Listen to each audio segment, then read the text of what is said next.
Paul, yeah. You know, I kept in this email something I thought was very important. Now, the statement that I made to the officer when they were questioning me in the police station on Guam, yeah. When did my wife get a copy of that? Uh-huh. And then my wife's statement to the police before she kidnapped my sons? Yes. Now, there was probably 5 or 6 officers at the time that arrested me when we were at the Guam Airport Hotel. Yes. And they would have probably said, well, let's take a picture of the room. Yes. Or any injuries. Right. And then they might have taken a statement from Jessica, but the other 5, yeah, they were 8 years old and younger. Yes.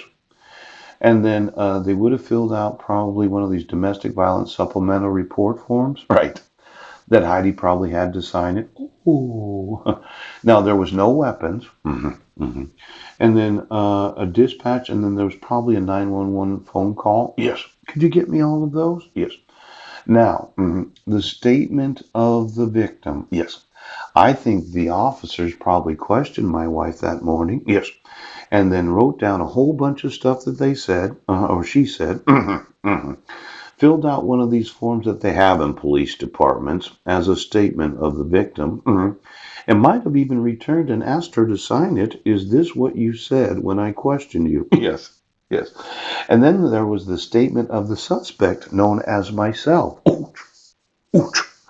That I got to have one of these statements in the Tamuning or Tumon Police Department. Yes.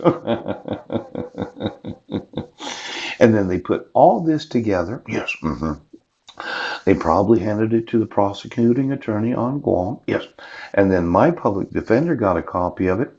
Oh.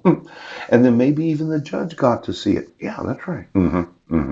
Now, if it had been a whole bunch of pictures of blood and cutting her up and bruises all over her, probably wouldn't have let me out. But there was no actual physical injuries. Yes. I didn't injure my wife or my sons in any way. Yes. And whatever Jessica might have said about some sort of argument that morning, yes. Or me talking to the TV at some point.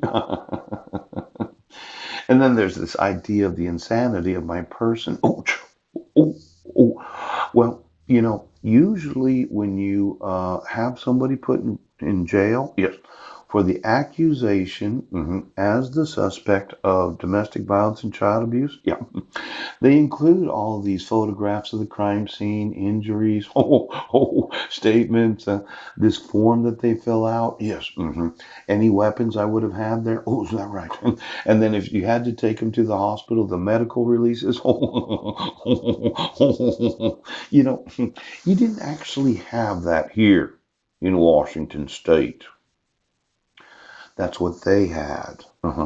Now, the judge had to make a decision about whether or not he was going to let me out after being in jail for 10 days, right? So that I could do 7 hours of parenting classes, right? So that I could be on unsupervised probation, so I could travel back to Clallam County. Yes. Now, could you explain to me exactly what you had, right?